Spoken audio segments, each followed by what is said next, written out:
Hi, I'm Jeanette Roche. This is Bridge City News. Here are some of the top stories we've been following today.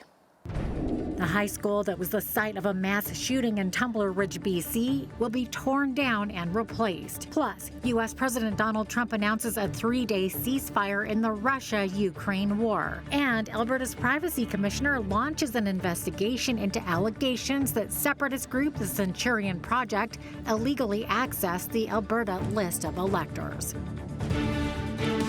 Your nation, your province, your southern Alberta. From the heart of Lethbridge, it's Bridge City News with Jeanette Roche. Thanks for joining us. The BC government has announced the high school in Tumbler Ridge, where students were killed in a mass shooting back in February, will be torn down and replaced with a new school. British Columbia Premier David Eby says a new high school will be built at another site as quickly as possible. The shooting left 5 pupils and an educational assistant dead. The Regional District School Board has been engaged since that awful day with survivors, with family, with community members about what the right path forward is with respect to the school. And today they have decided that the old school will be removed and a new school, a high school, a secondary school, will be built on a new site in Tumbler Ridge. The work that was done by the school board was incredibly important because we want to make sure we're doing things right by the survivors, by the families, by the people of Tumbler Ridge. They need to direct this. Eby says he hopes to see a design plan for the new school by the end of the year. Health officials in Ontario say 2 residents who were on a cruise ship with passengers infected with hantavirus are showing no symptoms while isolating in their rural community near Owen Sound. Ontario's chief medical officer says there is little risk to the general public, and this microbiologist explains why. In Canada, the only pathogenic hantavirus that's been identified so far is called Cenombre virus. And we do know that is present in deer mice, which are the natural rodent reservoirs across the country, but particularly in the prairie provinces. Andes virus, the one responsible for this cruise ship outbreak that we're seeing now, that's in South America. So the rodent reservoir of that virus is exclusive to South America. It doesn't exist in North America. It's highly unlikely that the virus could ever actually take hold and become endemic in countries like Canada or even the United States. Safranet says the Andes virus can spread human to human. It's believed the cruise ship outbreak originated in Argentina. That country's health ministry says there were 28 deaths from hantavirus in the country last year. U.S. President Donald Trump has announced a 3-day ceasefire in the Russia-Ukraine war. In a post on his Truth Social platform, Trump says he's hopeful this halt to hostilities could be the beginning of the end of the 4-year conflict. Trump says the ceasefire would run Saturday through Monday. Saturday is Victory Day in Russia, a holiday that commemorates its victory over Nazi Germany 81 years ago in World War II. Ukrainian President Vladimir Zelensky confirmed the 3-day ceasefire as part of U.S. efforts to negotiate to an end to the war. Zelensky also says each of the 2 sides would be exchanging 1,000 prisoners of war. Alberta Premier Danielle Smith says significant progress has been made toward an agreement between her province and the federal government and is hoping the memorandum of understanding will be finalized in the coming days. Smith met with Prime Minister Mark Carney Friday in Ottawa to discuss the MOU, which involves a streamlined project assessment system. I have to say I'm very pleased with the progress we've been making. We have more to do, which is why we're sitting down today. But just, thinking back, the cooperation agreement on regulation, so that, one-stop shop on regulation, the methane agreement, of course, the MOU, which we're building off of, the enhanced oil recovery measures that were in the update, a series of other areas where we're working to make Canada work better for Albertans and for all Canadians. We've had some really constructive conversations over the last number of months since the MOU. Still have a few things to work out, and I hope that we can get to the finish line on signing that MOU. I know industry is getting a bit impatient. Albertans are getting a little bit impatient. And if we're going to move forward with that MOU, I hope it happens in the next number of days, because I think in Alberta there does need to be a demonstration that Canada can work. And I think that we've demonstrated a couple of things over the last number of months that we can work well together. We've changed course on a number of things, and Alberta wants to continue to build major projects in partnership with the federal government. So we're looking forward to seeing if we can make some progress and get this to the finish line. Alberta has been pressing for an additional pipeline route to get oil to the Pacific Coast through BC. Alberta's Privacy Commissioner has launched an investigation into allegations that separatist group the Centurion Project illegally accessed the Alberta list of electors. The NDP claims to have obtained a video of an online meeting where Centurion leader David Parker accesses the list, exposing the personal information of former Premier Jason Kenney. Privacy Commissioner Diane McLeod says, should the allegations prove to be true, that would be a violation of the Personal Information Protection Act, or PIPA. The list of electors has the personal information of about 3 million Alberta voters. McLeod will be looking into whether the Centurion Project has authority to collect, use, and disclose that personal information. Lethbridge police have charged a 35-year-old man in connection with 2 separate sexual assaults. On April 10th, police responded to a report of a 38-year-old woman being sexually assaulted by an unknown man in a Northside grocery store parking lot. The man approached her, told her she had a spider on her back, and then touched her back and buttocks inappropriately. He fled the scene in a black 2025 Volkswagen Jetta. Then about a month later, on May 5th, police received a report of a similar sexual assault of a 47-year-old woman in a Westside grocery store parking lot. Police eventually located the suspect. 35-year-old Mackenzie Jackson Murray of Fort Macleod is charged with 2 counts of sexual assault. He's currently in custody awaiting a court date. Police believe there may be additional victims, so they have released this photograph. Anyone with information or who believes they may be a victim is asked to contact Lethbridge Police Service at 403-328-4444. The number is right there on your screen. Beginning this weekend and continuing into the next week, commuters will need to be aware of ongoing lane closures on Scenic Drive South and Whoop Up Drive due to 2 separate projects. Between tomorrow and next Saturday, the 16th, there will be ongoing scaffolding work underneath westbound Whoop Up Drive. Plus, contractors with TELUS will need to access their manholes along Whoop Up Drive and Scenic Drives. Each day will consist of varying lane closures, including the right lanes of east and westbound Whoop Up Drive, plus off-ramps from Scenic to Whoop Up and vice versa. The city calls these closures necessary to support long-term infrastructure reliability. Drivers can expect all lanes to reopen by 3 p.m. with the exception of tomorrow, where all westbound lanes of Whoop Up Drive are scheduled to reopen by 6 p.m. The city is also currently undergoing work to replace and upgrade 2 park playgrounds. The previous grounds at Cougar Park in the north and Lafayette in the west have reached their lifespan and will be replaced to meet new modern safety standards. The new playground in Cougar Park will be designed for children under 12, while Lafayette will be designed specifically for children between 18 months to 5 years old. Lafayette will also be the first playground in Lethbridge to use artificial turf. The public are asked to keep away from the sites while they're fenced. Both playground projects are scheduled to finish by mid-June. The Southern Alberta Art Gallery is celebrating the 49th anniversary of the Arts Alive and Well in Schools program. K-12 students in the Lethbridge School Division are showcasing their artwork. Jacoby Smeagol with the school division says the long-running exhibition highlights youthful creativity from across the city and celebrates the important role art plays in learning and development.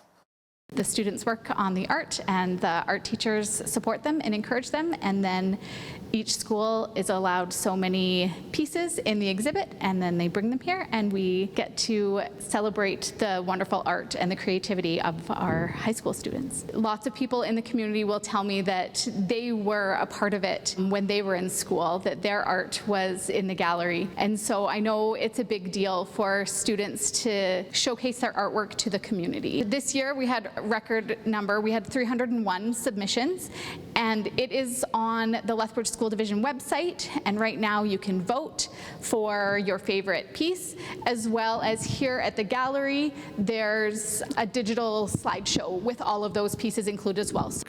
We get to see what all of the K-12 students have been working hard on all year, and see all the talented artists that are here in our city. We have grades 9 to 12 here in person, and then K-12 through the virtually installed. Always a lot of eagerness and always a lot of very talented artists to show off.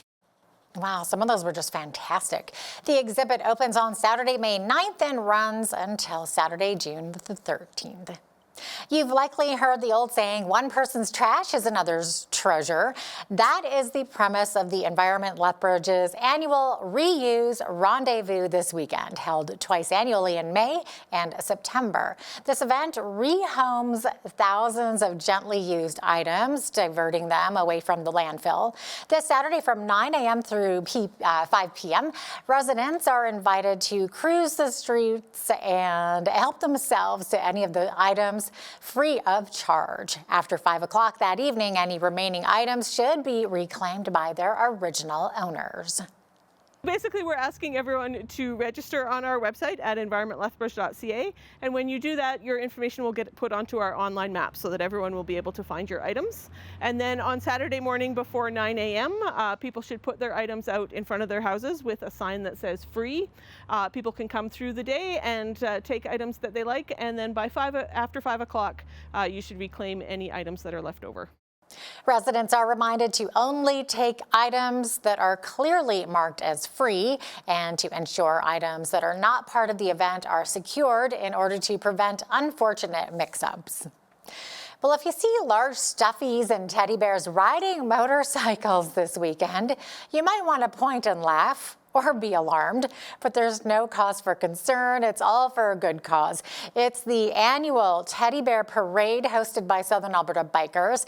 Riders from across Southern Alberta will roll into Lethbridge once again for the Motorcycle Awareness Ride this Saturday, May the 9th. Besides promoting motorcycle awareness, this family-friendly event also supports children in our community through donations to Child Life Services at Chinook Regional Hospital. Participants are encouraged to bring new or clean, gently used teddy bears and stuffed animals securely attached to their motorcycles. At the conclusion of the parade ride, the stuffies will be donated to children receiving care at the hospital. Southern Alberta Bikers President Dallas Hardy says the annual event is always a huge success. Teddy bear parades are synonymous in the biker community, and Lethbridge has had a great one for many, many years. I believe we had around 100 bikes last year, and it was a great success. It's always cool to roll into the hospital, into the parking lot there, and sometimes they have some of the kids standing in the windows there to greet us, and it always warms your heart to know that the kids appreciate what we're doing. The event will begin with a pancake breakfast by donation at Honker's Pub. The kickstands will go up at 10 a.m. sharp. A popular guiding company that gives tourists a look around Crow's Nest Pass is expanding their offerings across Southern Alberta thanks to support from Travel Alberta. BCN's Naveen Day has more. Uplift Adventures is a guiding company based in Crow's Nest Pass. They recently announced the launch of Waterton Tours, a dedicated guiding division established within Waterton Lakes National Park. Founded by scientist and outdoor guide Heather Davis, her company has been in Waterton for 7 years, offering guided hikes. Through this expansion and division, Waterton Tours has established a permanent presence in the area and will be offering sightseeing tours with a van with a focus on what makes Waterton unique. Waterton is a little bit different than places like Banff and Jasper. The geology is a bit different. The mountains all form the same way. However, we have some kind of nuances that happen down here that you won't find in Banff, like the Purcell Sill, the Argillite rock it's not unique, but it's very cool to see here in Waterton. And then we have the Lewis Thrust, which means that we have some of the oldest exposed rocks, sedimentary rock, here in Waterton. And then the flora is incredible. We have in Alberta, this small little section of Waterton hosts more than 50% of the vascular species in all of Alberta. The company's new permanent location in Waterton expands immersive outdoor programming after being supported by Travel Alberta through its product development program. Under the agreement, Davis is restricted from disclosing about the funding her company is receiving from Travel Alberta, including the amount of funding. But she did say the province is supporting her company in other ways. We have to put in funding as well, so it's not like they just give us money. We have to put in stuff on our own. And then they help a lot of industry partners through media, through travel trade, through training. So Travel Alberta has been a great organization for us to work with. So it hasn't just been funding, but other ways they've supported us as well. Waterton Tours will be located inside Waterton Lakes Lodge Resort and will be welcoming guests this month. Bookings and updated information can be found at watertontours.com. For Bridge City News, I'm Naveen Day. Thanks so much for that, Naveen. I can't wait to get out there this summer and do some hiking. They have some of the most incredible hikes in Waterton, some of the best in Canada, in fact. And we have some sad news to report in the Christian broadcasting world. Joanie Lamb, the CEO and co-founder of the Daystar Christian Television Network, has passed away. In a statement on its website, Daystar says Lamb had been privately dealing with serious health matters. In addition to a recent back injury, during her last days, the injury compounded those challenges and led to a more serious medical situation than anyone had anticipated. The statement goes on to say Joanie has been an inspiration to millions, but most of all to her family and all of us at Daystar. She has modeled what it means to be fearless, to be bold, and to stand for righteousness even when it's unpopular, end quote. Lamb started the network with her late husband Marcus back in 1993. There was controversy over the years when Mr. Lamb admitted in 2010 that he'd had an affair. He died in 2021 at the age of 64, and Joanie Lamb was 65. I'm Sean Haney with RealAgriculture.com. As we navigate the choppy waters of the 2026 trade review, the Truth About Ag podcast recently sat down with Gary Marr. Now, he is the CEO of the Canada West Foundation. They talked about a reality check on a relationship with Washington, D.C. Marr is clear. The era of relying on traditional friendship is kind of over. He describes the current environment as purely transactional, where Canada must prove its value to U.S. interests every single day. One of Marr's key insights is that Canada needs to stop acting like a polite neighbor and start acting like a strategic partner. He points out that while 90% of our focus is often on the White House, the real work happens in the hallways of Congress and with state governors who rely on Canadian energy and agricultural products to keep their economies running. For the Canadian producer, Marr's message is one of proactive advocacy. We can't wait for Ottawa to solve the CUSMA review. The industry needs to leverage its own data to show DC exactly what happens to American food security and affordability if the border slows down. It's a shift from diplomacy to dollars and cents. And according to Marr, it's the only way to win. For Bridge City News, I'm Sean Haney with RealAgriculture.com. Statistics Canada released its labor force survey today, which shows the unemployment rate climbed to 6.9% in April. Economists had largely expected the economy to add jobs in April and for the unemployment rate to hold steady at 6.7%. While Canada added 67,000 more jobs on a year-over-year basis, StatCan says the country has lost 112,000 jobs since January. The last time Canada lost so many jobs in a 4-month period window in non-pandemic times was in 2009, when the economy lost 241,000 within that many months. Spring weather in southern Alberta is giving cyclists plenty of reasons to get outside. And as more people hit the streets and pathways, a local bike business is celebrating its 3rd anniversary and its commitment to the Lethbridge community. Matthew Hellowell, owner of Bike Lanes, explains.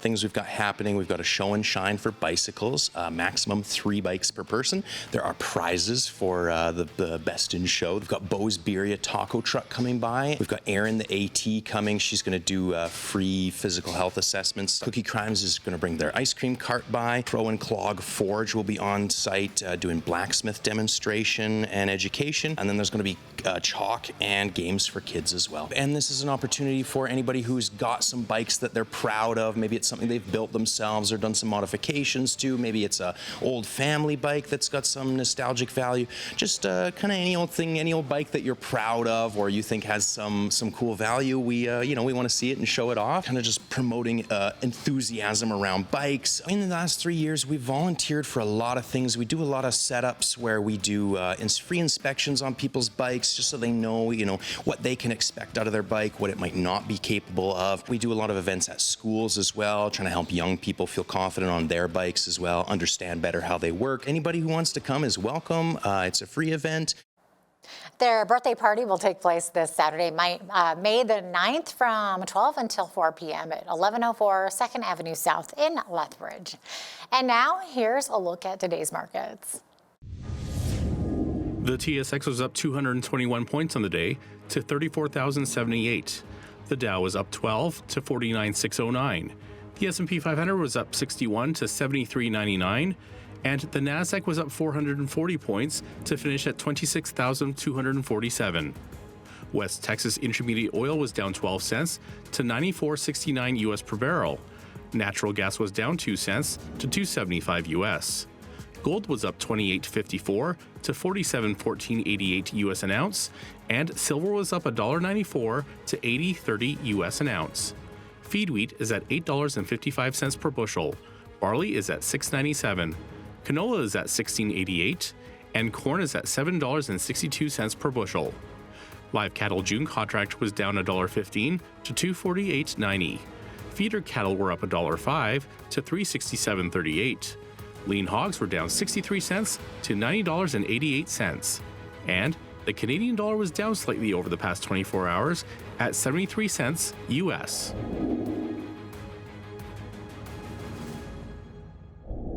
Recapping one of our top stories, U.S. President Donald Trump says Russia and Ukraine have agreed to a 3-day ceasefire and prisoner exchange. Trump announced on social media the ceasefire will run tomorrow through Monday. Tomorrow is a holiday in Russia celebrating its victory over Nazi Germany in the Second World War. Ukrainian President Volodymyr Zelensky confirmed the ceasefire and says it will include the exchange of 1,000 prisoners by each country. When it comes to parenting, there's a ton of advice out there, but parenting with gentleness might be a new one. However, we are not talking about weak, permissive, doormat type parenting. But we're practicing gentleness with strength. That's more what we're talking about. Canadian author Christy Thomas joins us to share some insightful parenting tips. That is coming up next. Also, when you see news happening in your community, be sure to send us an email at info@bridgecitynews.ca. You can also visit our website or YouTube channel anytime to check out more of our content, as well as our poll questions.